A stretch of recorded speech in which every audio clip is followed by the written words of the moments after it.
হোটেলে আসার কারণ ওই যে এই তো ধরা খাইছে ভাই আমার মানে 1200 টাকা খরচ করে আপনার এখানে আসতে হইব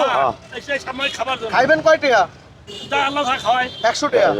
ভাই আপনি ওনার দিবেন কয় টাকা 100 টাকা 100 টাকা ভাই তো বেশি দেয় মানে 1200 টাকা খরচ করিয়া আমরা 100 টাকা দিয়ে খাইতে হইছে ইয়া আল্লাহ ভাই এটা তো কত হচ্ছে দুবাই ভালোবাসা তো জানেন মানে কি পাগলের মেলা চলে নাকি হ্যাঁ পাগলের মেলা চলে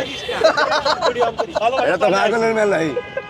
ওই যে ভাইয়া আমার 1200 টাকা দিয়ে যাইতে হয়েছে এই তো এখন 1200 টাকা দিতে 12 জনে খাইতো মোবাইলে দেখলি করে দিছে না না ওই যে 100 টাকা পাওয়া যায় না খাবার ওখানে 100 টাকা খাবার পাওয়া যায় না আরে আমি 200 টাকা মাংস পিস আমি এখানে 200 টাকা দিয়ে খাইয়া এখানে 1000 হাঁটাইছেন আপনাদের তো শেখা দিতে না সাইতে বা না আপনাদের শেখা দিতে না আপনি ফোন দিলে আমি কথা কইতাম কোন কি কথাবার্তা আমার নাম্বার সরণ আছে